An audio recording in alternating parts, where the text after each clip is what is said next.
La première vidéo qui concerne les 10 commandements dit que de la compréhension populaire, donc des non-chrétiens, ils arrivent à 3-4 commandements. Ne pas tuer, ne pas voler, ne pas commettre l'adultère. Et je me suis rendu compte, tout à coup, que moi, je connaissais plus que 10 commandements. Je connais la loi du talion, œil pour œil, dent pour dent, que Jésus annule en Matthieu 5, donc dans ce qui est appelé le sermon sur la montagne, après heureux, heureux, heureux. Et surtout, j'étais persuadée que le premier commandement, c'était aime ton Dieu de tout ton cœur, de toute ton âme et de toute ta pensée. Et le suivant, aime ton prochain comme toi-même. Mais dans les 10 commandements que je vous ai donnés, il n'y a ni l'un ni l'autre. Ensuite, dans le Nouveau Testament, parce que ça sort du Nouveau Testament, à certains endroits, le premier commandement, c'est de savoir qui est Dieu. C'est-à-dire Dieu, il n'y a qu'un seul Dieu. Le Seigneur est un seul Dieu. Il n'existe qu'un seul Dieu. Et dans les épîtres de Jean, c'est reconnaître le nom de Jésus qui vient avec aimer son prochain. Reconnaître qui est Jésus. Alors, c'est logique que, premièrement, on définit qui est Dieu, les commandements de quel Dieu et pourquoi on les suivrait. Maintenant, je pense qu'on ne peut suivre aucun. Aime Dieu. Nous aimons Dieu parce qu'il nous a aimés le premier, nous disent les épîtres de Jean. Je pose la 3e lettre de Jean ou le 3e chapitre de la première lettre. Mais nous aimons Dieu parce que nous le connaissons. Et nous aimons notre prochain. Aime ton prochain comme toi-même. Ça ne signifie rien. Celui qui n'aime pas les personnes de différentes couleurs de peau, de différentes origines, et les racistes, qui n'aiment pas les gens de l'extrême droite et de l'extrême gauche, etc., ou qui aiment seulement les personnes qui ont réussi, ou qui aiment seulement les personnes qui sont dans les difficultés, ou qui les aiment différemment. Sans être aimé de Dieu, sans vivre, sans demeurer en Dieu, on est absolument incapable d'aimer comme Dieu aime. On va toujours voir des personnes au travers de leur statut. Toi, t'es un homme, moi, je suis une femme.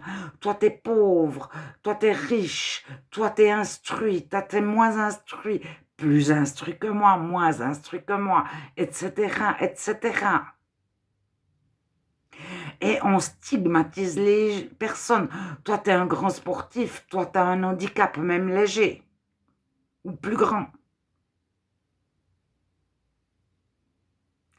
Toi, t'es de telle famille qui est quand même extraordinaire parce que, toi, t'es de telle famille qui est méprisable parce que. Et de ta famille, t'es l'exception, ou bien de ta famille, tu es comme tous les autres. On ne peut pas recevoir un commandement d'aimer. C'est pas possible. D'aimer Dieu de tout notre cœur, de toute notre... Voilà, maintenant, aime Dieu. Qui est Dieu? Que signifie aimer Dieu? Il y a un commandement.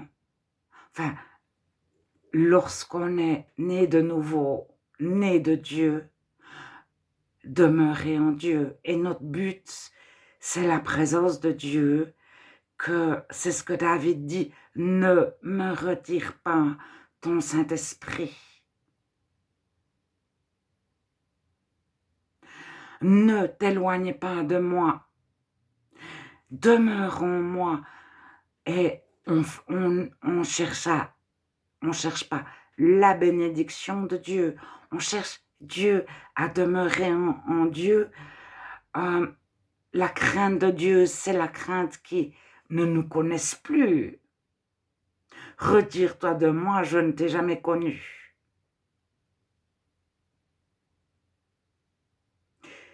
Et donc c'est de tout faire pour rester chrétien en Dieu.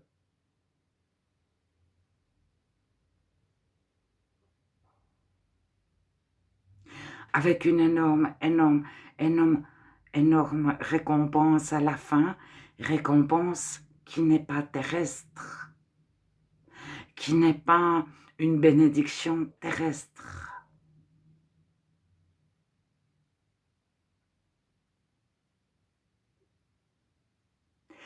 Bien que Dieu ne nous...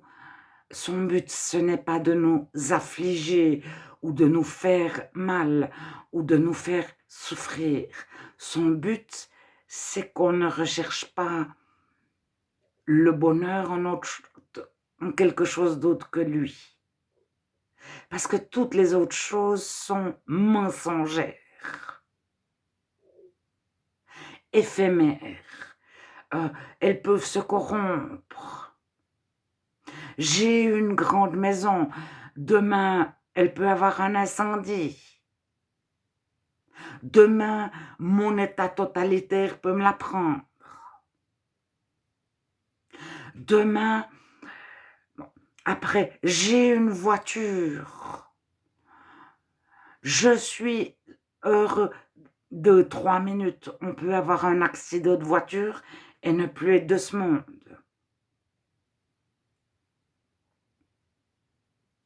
On trouvera toujours quelqu'un qui a une voiture de plus que nous, un avion de plus que nous, un yacht de plus que nous. Et si vous écoutez les riches parler, ils ont toujours les yeux fixés sur ce qu'ils n'ont pas.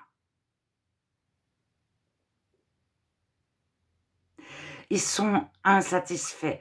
L'argent en soi, la monnaie, ça veut dire insatisfaction. Ça veut dire 3 yachts, 6 jets ne me satisferont pas autant que Dieu peut me combler. Et ça va avec. Être comblé par Dieu, c'est faire la volonté de Dieu. Parce qu'on reste dans être comblé par Dieu, on fait la volonté de Dieu. Au moment où on tourne le dos à Dieu, on ne demeure plus en Dieu, on peut suivre, mais on ne peut pas choisir de se dire « je vais obéir au commandement, aime ton Dieu, aime de toute ton âme » ou bien « aime ton prochain ». C'est le résultat. Parce que je suis en Dieu, j'aime Dieu. Parce que je suis en Dieu, je demeure en Dieu, il demeure en moi, j'aime mon prochain. Mais le fait de donner quelque chose à mon prochain ne me fait pas forcément demeurer en Dieu.